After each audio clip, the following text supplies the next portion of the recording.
Ach jo.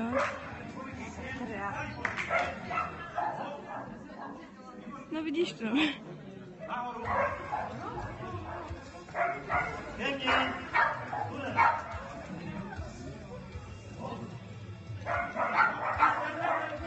Ježiš.